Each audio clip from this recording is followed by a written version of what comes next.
Hola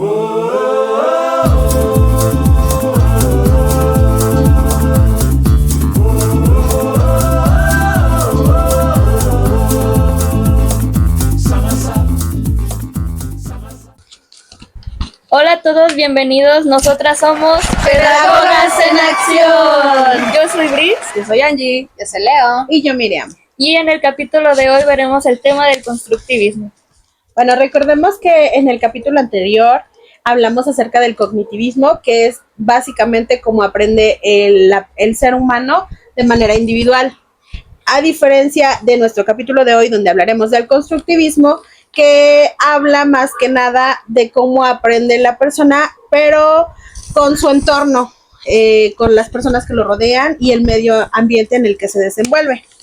El constructivismo empieza con los filósofos griegos que empezaron a dispersar ideas sobre este tipo de educación, pero fue Jean Piaget en 1967 el que utilizó este término para que nos diera un enfoque innovador y efectivo al aprendizaje.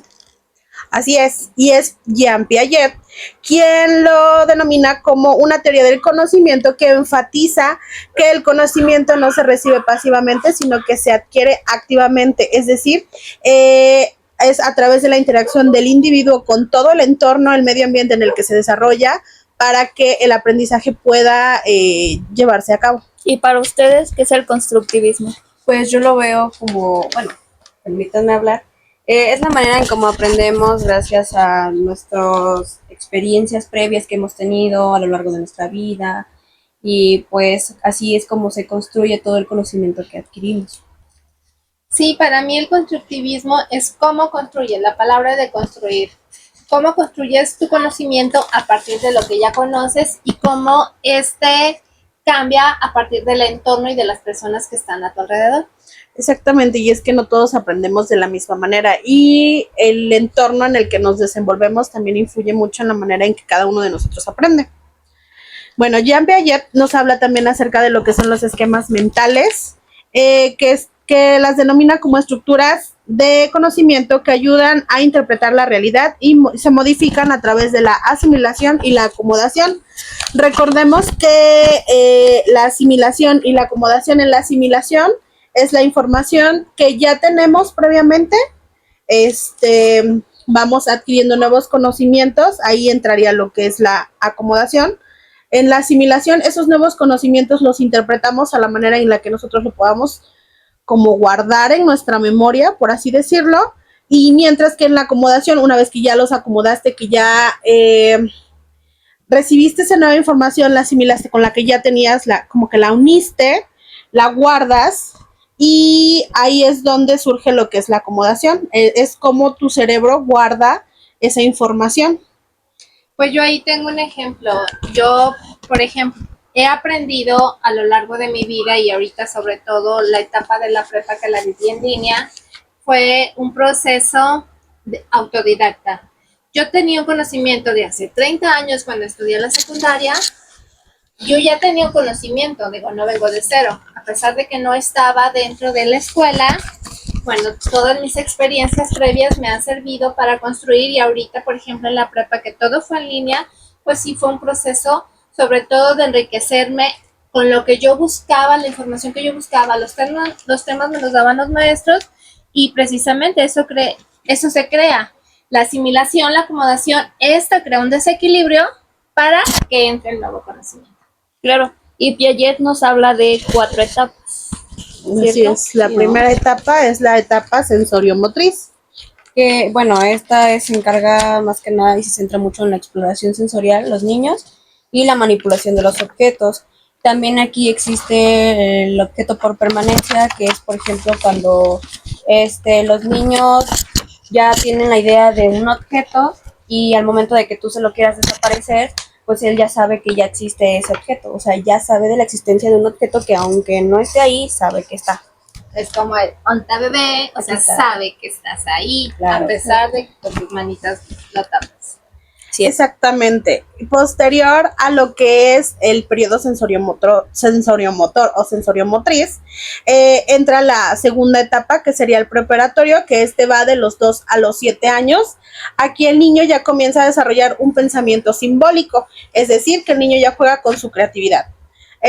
Por ejemplo, si ven un perrito, por ejemplo, tú le dices que es guau guau, ¿no? O sea, empiezan a asimilar como sonidos, con imágenes, o con un peluche, o sea, tú le pones un peluche de un perrito y el niño te dice que es un guau guau, ¿no? O sea, ahí empiezan a desarrollarse eso. Dicen, no, hace un sonido propio del animal para identificarlo, les pones un pollito, un peluche de un pollito y te dicen que es un pío pío, ¿no? O sea, ese sería lo de la etapa preoperatoria.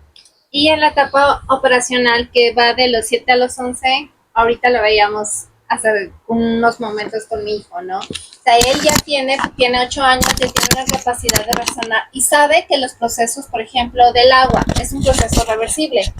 Ve el hielo dentro de la nevera y ve un cubito de hielo, pero si lo deja fuera, vuelve a ser líquido. El agua vuelve a su estado líquido y él sabe que esa misma agua, si la mete al congelador, bueno, esa se va a convertir, no se convierte, toma la forma de un sólido, que es el hielo. Claro, y la última son las operaciones formales, que va de los 12 a los 16 años, que ella tiene un razonamiento hacia un problema y pues él va a debatir las varias opciones que hay y va a considerar la más eficiente. Así es, yo creo que en esta última etapa ya en las formales, no sé si estoy en lo correcto, me ayudan. Es, por ejemplo, cuando empezamos con los números, por ejemplo, a lo mejor entraría en lo que es de la preoperatoria, ¿no? Por ejemplo, empezamos con los números, empezamos a contar y todo eso, luego seguiría lo que es la... Bueno, ahí yo te interrumpo un poquito porque, bueno, el niño va a tener relación de un número, pero lo va a tener el concepto, por ejemplo, cuando le preguntas ¿cuántos años tienes? Que te dicen 3, pero si le dices tienes así, pues el niño no lo entiende, ¿no? Porque para él el 3 está en una manita y no de manera diferente. Y ahora sí. Ajá, exacto. Entonces, en esta última etapa, por ejemplo, ya sabes relacionar lo que son ecuaciones, a lo mejor ya manejas lo que son números y letras, ¿no? O sea, ya vamos a un ejercicio como más complejo. En esa sería la de operaciones formales, que es la que... Claro. Ajá, Ya que puede ya ser el un poco concepto más abstracto, que ya no necesita tener la figura representada en un dibujo, porque su cerebro ya procesa la información, por lo que ya comentábamos, los números, las figuras, las letras, ya relaciona todo eso. Otro de los autores más representativos dentro de lo que es el constructivismo, pues es Vygotsky. Así es. Sí, él nos habla de la zona de desarrollo próximo. Bueno, maneja varios conceptos, pero sobre todo nos habla de una zona de desarrollo próximo, que esta es la distancia que hay entre el conocimiento que tiene el niño y la capacidad de alcanzar un conocimiento mayor, pero acompañado de, puede ser de su maestro, puede ser de una persona mayor o alguien de su edad, pero que tiene más conocimientos que él. Así es. Para Vygotsky, el aprendizaje y el desarrollo cognitivo es un proceso que está interconectado justo con la interacción social y el contexto cultural, que es justo lo que estábamos platicando ahorita. El entorno influye mucho. Claro, yo tengo que Vygotsky propuso el aprendizaje significativo, que también servía para darle lógica a un objeto o a fenómenos que no tienen una explicación. Dentro de la información que estuve leyendo, me apareció que decía que este tipo de, bueno, esta zona a la que él se refiere es, por ejemplo, cuando tú como docente o como profesor, pues haces que tus alumnos aprendan, pero obviamente pues mediante esfuerzos, por así decirlo, mediante investigación, pero como docente le vas a poner lo que tú sabes que tu alumno es capaz de realizar. Es algo que a lo mejor, aunque ellos lo vean como a lo mejor tedioso, como a lo mejor pues muy cansado, no sé, o sea, como ellos creen que no lo van a poder lograr, tú como docente sabes que ellos lo pueden lograr, entonces eso sería la zona de desarrollo próximo. ¿sí? Sí, bueno, me regreso tantito, o sea, es la capacidad que tienen los alumnos, especialmente es el potencial que tienen de lo que ellos saben y de lo que pueden ir desarrollando. Nos hablaba que el lenguaje es crucial, por ejemplo, los niños, y hablando del entorno.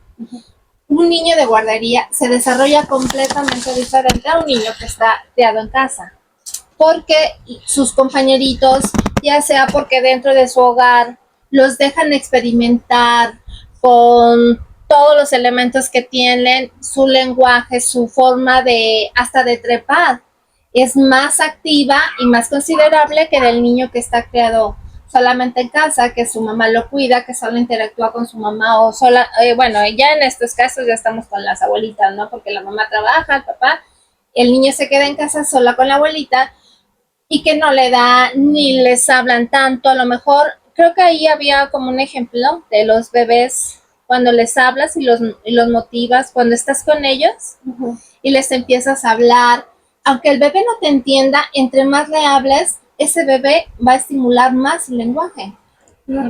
Porque tienes esa interacción con él, al bebé que lo pones en la carriola y bye. Sí, de hecho, sí. Al celular, la mano. O sea, básicamente, en resumen, sería como que, o sea, su teoría se basa más en la actividad del niño, que sea más activo y que Sí. esto aumentaría más su conocimiento, su aprendizaje más bien sería más significativo. Pues. Sí. Bueno, y él también nos habla del andamiaje. Es el acompañamiento que le da el maestro, el tutor o alguien, Un compañero también. Con los también puede conocimientos, ser, o sea, claro. sí, no necesariamente tiene que ser un docente o un profesor, sino que a lo mejor un compañero tuyo te puede ayudar a comprender mejor un tema de lo que te puede ayudar un profesor, ¿sabes? O sea, a veces yo quizá no entiendo, pero si me acerco a Angie, igual y Angie me lo puede explicar de una manera en la que yo lo pueda entender. ¿Por qué? Porque a veces el profesor te explica, pero de No momento entiendes. así te quedas como que, ajá, sí lo entendiste, pero cuando tienes que hacer un ejercicio y ponerlo en la práctica, ya no lo entendiste y te quedas así como de, ¿y ahora qué hago? Claro, igual en la escuela se puede ver con nuestros compañeros que, por ejemplo, una asignatura, la maestra explica, yo no entendí, pero me puedo ir más con demás compañeros y ellos me pueden dar una explicación más simple en la que yo pueda comprender el tema. Justo, y creo que a nosotros a todos nos pasó con inglés, ¿no? O sea, Claro. fue una materia que a todos se nos hizo como muy pesada, como muy tediosa. Ay, hablarás por ti, amiga, porque yo speak in English and a perfection. Bueno, no, a mí sí, la verdad se me complicaba un poquito, pero en ciertos aspectos si le preguntaba a alguien más o incluso nos tocó ayudar a algunos otros compañeros que la verdad estaban súper perdidos en el tema y creo que nos podían entender un poquito más a nosotros porque se los podíamos repetir a lo mejor 2 o 3 veces o de una manera en la que ellos lo pudieran comprender, a como la maestra pues que nos hablaba puro inglés. Exacto. Como de, Sí. ajá, Me ¿entendiste? gustó muchísimo. Sí. Bueno, creo que ahí entraría un poquito, ¿no? Claro que sí, bueno, y él también nos hablaba de las zonas de que hay desarrollo. varias zonas de desarrollo. La primera es la zona de desarrollo real, que es cuando el niño ya tiene un conocimiento, pero lo puede implementar por sí mismo, o sea, sin ayuda de alguien más. La segunda es desarrollo próximo, cuando al individuo le orientan o le ayudan y ya es como puede hacer las cosas. En mi caso soy esa. Y la tercera, que es el desarrollo potencial, que es cuando se nivelan estos dos y pues el niño lo puede hacer, pero con ayuda de alguien más. Bueno, yo también tengo aquí de las herramientas psicológicas que propuso él, que también se basaba mucho en la atención y en la percepción y en la memoria del niño, que podía expresarse, podía demostrar sus sentimientos y así pues él expresaba sus conductas, ¿no? Sí, por ejemplo, andar en patines, ¿no? Yo creo, no sé si ustedes aprendieron a andar en patines, si alguien les No, yo ayudó, ni sé. o andar en bicicleta. Ah, eso sí. Tenemos la habilidad innata, o sea, tu cuerpo está diseñado para hacerlo todo, Claro. pero algunas personas por miedo, a veces porque no tienes quien te apoye, a veces porque no tienes bicicleta, no aprendes, pero todos tenemos la capacidad. Sí. Digo, algunos sí la desarrollan, yo tendré que decir apenas, que estoy en mis 50, mis nuevos 15. Obvio. Mis primeras veces, claro, que ya aprendí a andar en bicicleta. Ay, qué padre. Claro, tengo más miedo, obviamente, pero, o sea, sí lo pude desarrollar, pero era algo que yo quería hacer, porque todo el mundo habla como de ese término. Es que es tan fácil como andar en bicicleta, nunca se te olvida, le digo, pero no sé. Pero bueno, sí, si tienes a alguien que te ayude, y eso hacen las rueditas, por ejemplo, darte confianza, Claro. eso hace el andamiaje, darte confianza de que sí puedes, tienes el potencial, solo tienes que desarrollarlo. Bueno, a mí Así me es. sucedió, pero cuando aprendí a manejar. Wow. No, mi papá, o sea, sí estaba ahí ayudándome a todo lo que daba, pero Fíjate, yo parecía la lotería. El poste, el tope. ay, mi papá, o sea, y tantos nervios tenía yo, ¿verdad? De que di el volantazo y me atravesé en la calle. Ah, bueno, Y nosotros casi nos vamos de un puente por la culpa de mi hermana. Pero sí que ya es la experiencia, y quieras o no, aún así aprendí. Sí, eso es Wow. bueno. bueno, otro de los autores que también tienen participación en lo que es el constructivismo, pues es Ausberg. David. Sí, él más que nada habla de cómo los conocimientos nuevos se incorporan a los conocimientos previos, mejorando todavía tu perspectiva de lo que ya sabías. Y yo creo que es lo que decía Leo, ¿no? Ahorita, por ejemplo, con la bicicleta. Y hace unos días nos pasó con el ping pong. O sea, la verdad a mí, yo siempre los veía jugar y decía, ay, se ve súper fácil, 2 raquetas, una pelota, rápido. ¿Cuántas veces logramos jugarlo? No, Así yo creo bien. coordinadamente. O sea, realmente teníamos el conocimiento según nosotros, porque pues ya habíamos visto cómo se jugaba y así. Pero pues no, la verdad fracasamos, intentamos varias veces hasta que medio lo logramos, pero la verdad es que nos sigue faltando la práctica. Pero pues ya teníamos una idea y ya nos dimos cuenta que es lo que nos falla, como centrarnos en la mesita, ¿no? Pero También puede ser que nos podemos ventanear tantito ahorita, pero también nos costó, ya teníamos el conocimiento de este podcast y el conocimiento de lo que íbamos a decir y todo, Sí. pero tenemos muchos errores. Estamos aprendiendo. Estamos Digamos que estamos Justo. construyendo. Estamos mejorando el conocimiento previo y haciéndolo todavía más amplio. ¿Cuál era la palabra que utilizaste ahorita? Bueno, sin decir el qué, la zona de aprendizaje. zona de desarrollo próximo. No, bueno, sigamos. Bueno, y Auswell nos hablaba de que la motivación es muy importante, que hay que motivar a los alumnos. No sé, ahorita podemos comentar sin decir nombres, pero, por ejemplo, la maestra de psicología, el que nos ponga tantos ejemplos, ahorita que estábamos viendo la teoría Condicionamiento. del condicionamiento operante, nos hablaba, por ejemplo, de los ejemplos. Los ejemplos son súper importantes porque tú lo aterrizas a la realidad. Sí. En historia también, bueno, yo así lo relaciono. Cuando la maestra habla, bueno, es que yo viví la historia, ¿verdad? Así, palpable. Pero sí, cuando ella habla de la historia, yo todo lo que ella dice, o sea, relaciono lo que está diciendo del camioncito Vasconcelos, por ejemplo. Ah, sí, porque yo lo vi con mis hijas, que ese camioncito lo llevaban a las escuelas, aunque sí. no era una zona rural, y de eso han pasado muchísimos años. Pero para mí el darle significado al conocimiento que ella nos está dando, en lugar de que sea una teoría, yo lo aterrizo a la realidad.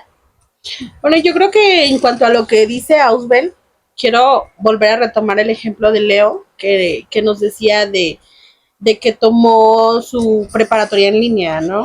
O sea, ella traía los conocimientos previos, o sea, ya tenía un historial académico que dejó a lo mejor pausado mucho tiempo y que quiso retomar. Y cuando llegó a la prepa fue algo nuevo, porque para empezar fue en línea, Claro. tuvo que adaptarse a ese nuevo conocimiento, lo fue asimilando, lo trabajó, fue adjuntando ese nuevo conocimiento, pero ya traía algo del...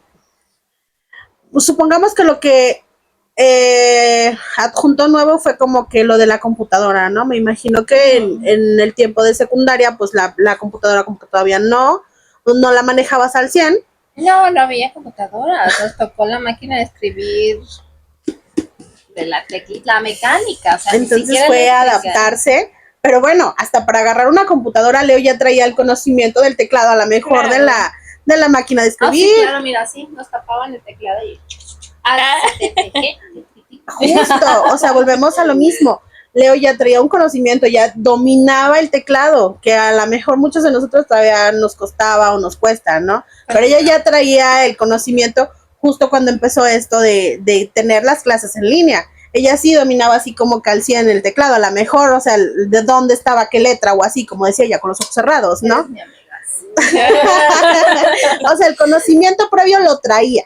Claro. Solamente lo tuvo que adaptar, y eso es lo que decía Oswald. O sea, todos tenemos un aprendizaje significativo. Sí.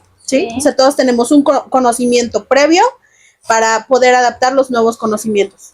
Mira, ahorita precisamente de lo que estás hablando, dice, el estudiante se le dan las herramientas necesarias para que vayan conectando sus competencias y experiencias previas de modo completamente personal, construyendo así su propio conocimiento. Estas palabras van exacto para el ejemplo que nos está compartiendo la compañera. En la otra carrera que yo estaba estudiando, era muy práctico, o sea, teníamos que hacer ciertas prácticas en empresas, ¿sabes? Entonces, todo lo que aprendíamos en clase, en el salón, ahora tenías que ir y desarrollarlo en la empresa, y tenías que adaptarlo.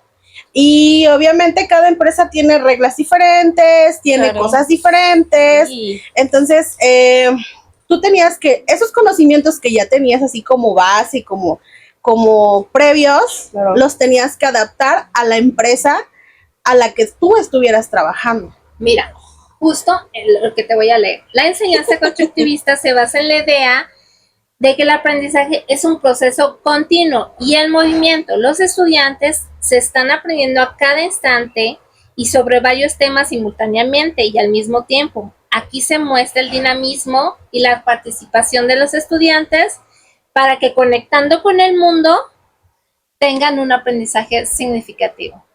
Hoy en día lo vemos en primaria, hace unos días se los comentaba yo. Hoy en día en primaria los trabajos por proyectos, o sea, los proyectos son de problemáticas reales de las comunidades de diferentes lugares, ¿no? Sí. O sea, nadie está trabajando lo mismo, es muy difícil, yo creo que ahorita cambiar a un alumno de una escuela a otra, porque simplemente no están viendo lo mismo. ¿Por qué? Porque los proyectos son diferentes o qué sé yo. Aunque los temas deberían ser muy similares, cada quien está trabajando a su ritmo y con las realidades de cada lugar en el que se encuentran. Es que eso tiene que ver con el constructivismo, porque él nos habla que el medio ambiente y los factores externos intervienen en tu aprendizaje. Así es.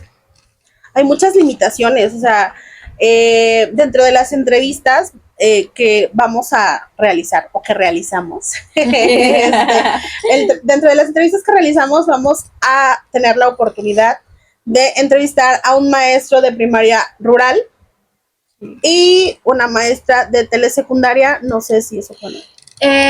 Pues es que les toca como zonas, algunas rurales y algunas más urbanizadas, pero sí, ellos, por ejemplo, los maestros de telesecundaria tienen que ver con entornos más bien rurales que los urbanos. O sea, ellos ven otra perspectiva y tienen que adaptar la enseñanza de acuerdo a la zona donde se encuentran. Ahora vamos a retomar un poco sobre, de manera ya en general, algunas características muy sobresalientes del constructivismo. Y entre ellas tenemos que el aprendizaje es activo y basado en la experiencia. Bueno, otra de las características es la interacción social, juega un papel fundamental. Y bueno, como ya lo vimos, pues el entorno influye mucho en lo que aprendemos, con quién convivimos, el lenguaje, incluso convivir con ciertas personas, te ayuda a desarrollar cierto lenguaje que a lo mejor con otras personas no hablas, o sea, igual no No hablas igual aquí en tu casa que como hablas con tus amigos, que como hablas a lo mejor en la escuela o en un trabajo, ¿no? O sea, nunca es el mismo comportamiento y ahí es donde podría entrar eso de la interacción social. Claro, y bueno, nos habla que el constructivismo es subjetivo porque depende de cada persona. Cada persona tiene una manera diferente de construir su conocimiento. Otro de los principios es que se fomenta el pensamiento crítico y la exploración, ¿no? Y sí, digo, porque a final de cuentas tú tienes una perspectiva de cierto tema, pero cuando investigas, cuando aprendes un poquito más, entonces ya de ti depende qué concepto tienes ya sobre dicho tema, ¿no? O sea, si te quedas con lo que tenías al principio, o a lo mejor cambia por completo lo que acabas de investigar, o sea, el tema. Yo creo que sobre todo el podcast para mí ha significado una manera diferente, ¿no? De cómo ver las teorías del aprendizaje. Porque el semestre pasado, que fue cuando las empezamos a ver de manera general, pues no les entendía como mucho. Para mí no tenían mucho sentido. Y cuando te las explica la maestra, dice, ay, es teoría, pero ya cuando las llevas a la práctica, cuando investigas, cuando sabes el por qué y de qué, cómo viene desde atrás y cómo ahorita, por ejemplo, el constructivismo, sobre todo en la etapa que estamos viviendo, que es la universidad, y cómo sigue relevante y cómo te enriquece, ¿no? Porque el convivir con otras personas de diferentes lados, yo sobre todo, por ejemplo, con ustedes, verlas tan listas, o sea, cómo me enriquece, y yo soy una persona adulta, yo debería sentirme como que yo les voy a enseñar algo, ¿no? Y yo me estoy enriqueciendo de todo lo que ustedes saben. Qué lindo. Lágrima. Gracias. Pues sí, la exploración, o sea, en el pensamiento crítico y la exploración, volvemos a lo mismo. O sea, como lo dijo ahorita Leo, ¿no? Llevar a la práctica todo lo que hemos visto en teoría, creo que el realizar este programa hoy, pues nos ayudó mucho a comprender desde cierto punto tanto las características como los autores, eso como que se nos queda más porque lo estamos practicando, porque lo estamos a lo mejor estudiando, investigando, no sé, o lo estamos platicando. Lo mejor de todo es eso, que lo estamos disfrutando, sí. Porque sí, o sea, realmente ha estado fluyendo todo muy bien, hemos sacado experiencias que ya teníamos, claro, y que nos están ayudando mucho ahorita. Yo tengo mucho que contarles. Todavía no termino, tengo material. Bueno. Y de cierta forma este aprendizaje le vamos dando un pequeño significado para nosotros. Y bueno, volviendo a la clase de psicología, hablando de los temas que acabamos de ver, ¿no? Del condicionamiento. Y vuelvo a los ejemplos. Yo creo que los ejemplos, cuando nos los da la maestra, empezamos a recordar, no sé si a ustedes les pasa, ¿no? Sí. Cómo hemos sido condicionados en cierta etapa, cómo estamos viviendo ahorita el constructivismo, pero que no lo sabíamos. Bueno, yo no lo sabía. O sea, yo no sabía que estaba viviendo una etapa de desarrollo del constructivismo, el aprender, el realizar mapas mentales en historia, por ejemplo, ¿no? Que ya no te parece tan aburrido, tan pesado. Tan pesado, porque haces un ejemplo, los vas señalando las ideas principales y eso como que se te queda mal, ¿no? Es un poco más dinámico y no claro. es muy tieso. Claro, exactamente, ¿no? Y bueno, las aplicaciones dentro del aula, las estrategias que se utilizan básicamente, el aprendizaje basado en proyectos, volvemos a lo mismo, el podcast, ¿no? Ajá. O sea, este es un proyecto en el cual estamos abordando pues ciertos temas, en este caso la teoría del conocimiento constructivista. En otras materias tenemos exposiciones, tenemos debates, o sea, hasta cierto punto eso sería como que el aprendizaje basado en proyectos. El trabajo colaborativo entre estudiantes, y volvemos a esto, este es un claro ejemplo, ¿no? Hay que ponerse de acuerdo, hay que saber trabajar en equipo, exposiciones, investigaciones, todo lo que se ha estado realizando en clases, ya sea desde el nivel primaria, donde pues ya hay ciertos proyectos que ya empiezan los niños a investigar, que ya empiezan a trabajar en equipo, a ponerse de acuerdo, a organizarse. Eso también nos lleva a lo que es el aprendizaje constructivista. Sí, claro. Otra más es el uso de la tecnología para explorar los conocimientos de forma interactiva. Bueno, y eso, Angie, tú eres una experta, ¿no? Que eres la encargada de darle edición Sí. a los El manejo de la videos. tecnología, Claro, por supuesto, aplicaciones, subirla a un podcast educativo, o sea, todo lo que estamos generando y es un proyecto y todo Sí. lo que nos está enriqueciendo, cómo se va enlazando toda la información que tenemos, todo lo que estamos haciendo, primero de investigación. Exactamente, o sea, hoy recurrimos ya no solamente a lo que son los libros. Encontramos ciertos blogs, ciertas páginas, ciertos libros. exactamente, donde ya son libros digitales, efectivamente, ¿no? O sea, ya no es así como antes que tenías que ir a la biblioteca y que solamente podías ir a la biblioteca y que si te daban las 6, olvídate, ya cerraron y te quedaste sin información, ¿no? O sea, hoy en día tenemos, gracias al recurso de la tecnología, tenemos el acceso a más información. O sea, ya no nos limitamos a solo lo que existe en los libros. Sin embargo, considero que sí nos podemos encontrar como con la limitante de checar la veracidad de cierta información. Sí, no recordemos claro. que no podemos creer la información que existe en todas las páginas, ¿no? Siempre Claro, hay sí. que verificar eso, que sean reales. Y ahorita lo que mencionaba, yo creo ahí hago un pequeño paréntesis, ¿no? Hablando sobre la educación, cómo se llevaba a cabo anteriormente a cómo se lleva a cabo hoy en la realidad, ¿no? En la actualidad. Cómo ahora somos más importantes los alumnos y cómo se trata de que ahora el conocimiento para ti sea significativo.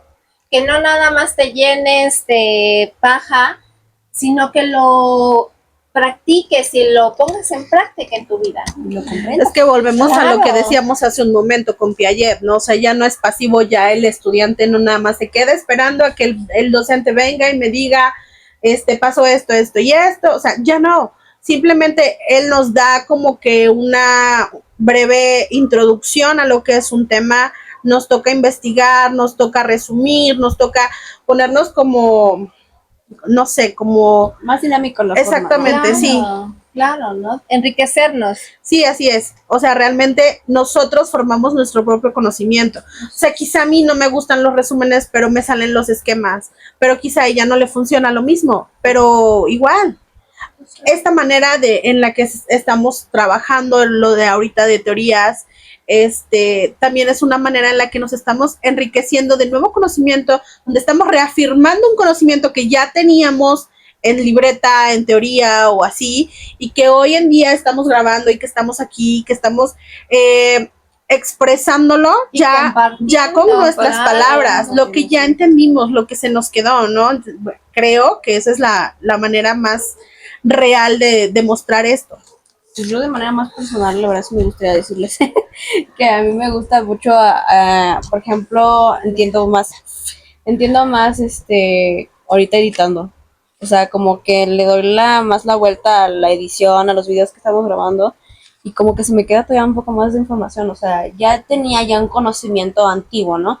Pero ahora yo lo quise reafirmar y me sirve mucho más ahorita que me toca hacer la edición. Claro. La verdad, Y sí. en mi caso, así con las exposiciones, lo mío es mucho de memorizar y no de aprenderlo o razonarlo, sino hasta ahorita que es como de que, no manches, esto ya lo había visto, pero no había entendido muy bien, ¿sabes? Claro. Justo, y llevarlo a la práctica te hace Ajá. comprenderlo y entonces sí, guardarlo en tu memoria y el día que lo necesites, ahí va a estar. Sí. Aprendizaje significativo. ¿Y qué les parece si vamos a las entrevistas? Claro que Me sí. parece. ¿Verdad? Vamos.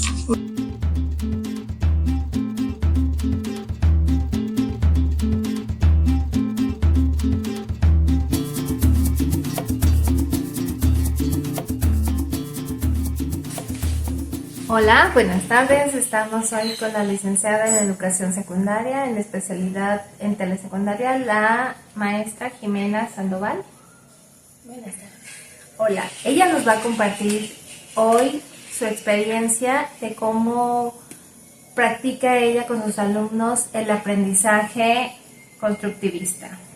Maestra, ¿nos podría compartir qué estrategias se utiliza para fomentar el aprendizaje activo de sus estudiantes? Sí, claro. Pues lleva a cabo estrategias como actividades con debates, actividades en las que los alumnos puedan elegir el tema a tratar y la manera en la que se va a llevar a cabo. Nosotros como maestros ya nada más fungimos como guías en este proceso y también se eligen metodologías que sean con enfoque en esta metodología, que puede ser el aprendizaje al servicio y basado en problemas. Bueno, ¿y de qué manera puede crear un ambiente de aprendizaje que promueva la explicación y el descubrimiento? Pues aquí es importante darle la seguridad a nuestros alumnos, que ellos se sientan en confianza, que sepan que cada punto de vista es válido, que sepan a respetar todos estos puntos y también que tengan un pensamiento crítico, que sepan con qué están de acuerdo, con qué no y que sepan también sustentar estas ideas. Muy bien, maestra. ¿Y cuáles serían las limitantes con los que se ha usted enfrentado para poner en práctica un aprendizaje activo en sus alumnos? Han sido varios. Yo creo que los principales son que a veces estas metodologías parece ser que como los alumnos se concentran en grupos, en equipos, parece haber un poquito más de relajo dentro del aula y a veces a algunos directores pues no les gusta, parece que no están haciendo nada o que no tienes control de grupo, cuando pues no es así, solamente que están agrupados porque así se aprende un poquito mejor y pueden compartir ideas, pero a veces hay algunos directores que no entienden esto. Y otra es la barrera que algunos alumnos se ponen solitos, que no están acostumbrados a tener justamente un pensamiento crítico y no lo han desarrollado, no han podido. Entonces, como que se niegan a pensar y a digerir también de algunos alumnos y a hacerse de sus propias explicaciones. Muy bien, maestra. ¿Y de qué forma puede usted evaluar los resultados del aprendizaje y la comprensión de sus estudiantes? Aquí se trata de tener instrumentos variados porque no puedes basarte nada más en una cosa, solo poner un examen y ya de ahí poner una calificación y listo, sino que tener varios instrumentos, evaluarlos tú, que se evalúen ellos, que se evalúen entre ellos. Entonces, y también tiene que ser una evaluación formativa, no nada más al final del bimestre o al final del ciclo escolar evaluarlos y ya, sino que ir más o menos poniendo evaluaciones frecuentes y diferentes aspectos y así ya ver su progreso. ¿Y qué diferencias ha encontrado al momento de aplicar el método de aprendizaje tradicional contra el aprendizaje activo? A lo mejor podría ser lo que nos acaba de compartir, que los directores no siempre ponen a la disposición de los maestros las facilidades, ¿o qué nos podría compartir al respecto? Sí puede ser que algunos maestros o algunos directores no están actualizados o no están muy familiarizados con este tipo de enseñanza. Y también el que a veces los alumnos cuando estamos en ciertas zonas más rurales no le ven como un sentido al aprendizaje, solamente lo ven como tengo que pasar a la secundaria, por ejemplo. Entonces es enseñarlos a que esto va más allá, que este aprendizaje los puede acercar y los puede llevar más lejos, que este aprendizaje que se hace en la escuela no solo sirve para pasar un examen y ya, sino que le sirve fuera de la escuela.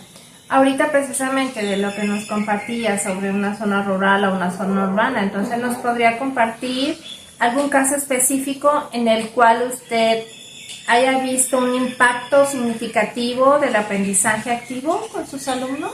Sí, creo que se ve más claro justamente en las zonas rurales, en las que a veces es complicado y más teniendo grupos numerosos, pero siempre es gratificante quedarte con igual y no todo el grupo completo, los 30 alumnos aprendieron a tener un pensamiento crítico o supieron llevar más allá este aprendizaje, sino que pues aunque uno, dos, varios, la mitad del grupo veas esta diferencia, pues te quedas con eso y es súper gratificante. Muchas gracias, maestra. Eso es todo por hoy. Nos despedimos. Nosotros somos Pedagogas en Acción.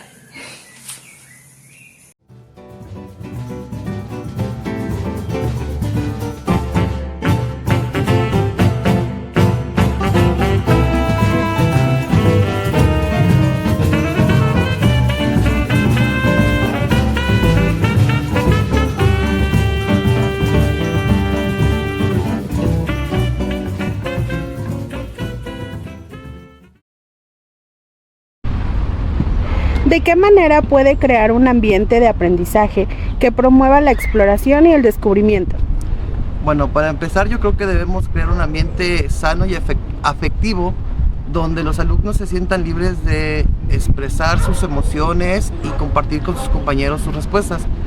Posterior a esto, bueno, podemos colocar material visual dentro del aula o material impreso donde los niños puedan ir y leer sobre temas que les sean de su interés.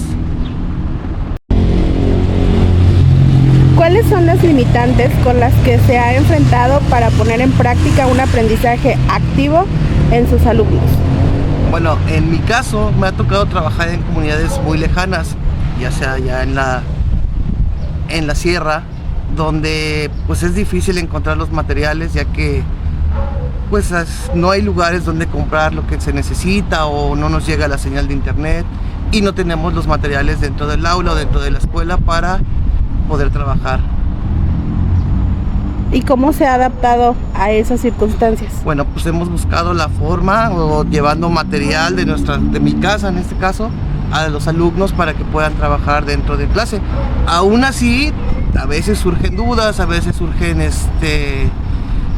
ciertas situaciones donde tenemos que improvisar porque pues no tenemos el material adecuado. ¿De qué forma evalúan los resultados del aprendizaje de sus estudiantes?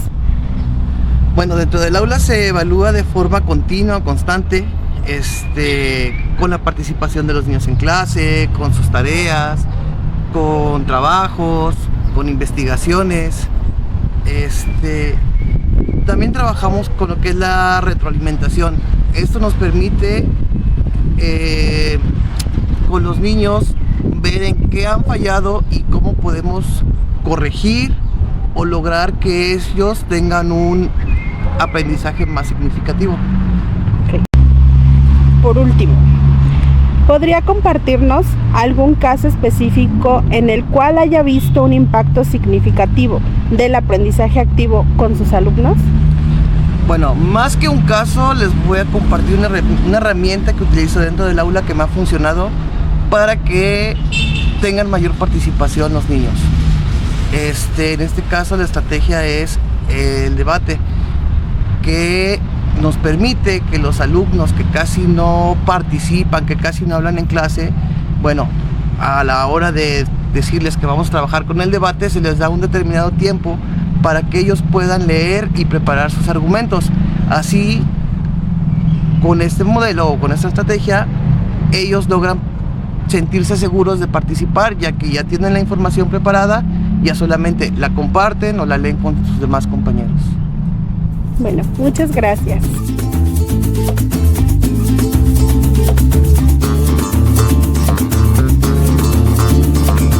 ¿Y a ti qué más te ha funcionado en tu educación? Déjanos tus comentarios. Danos like Y suscríbete.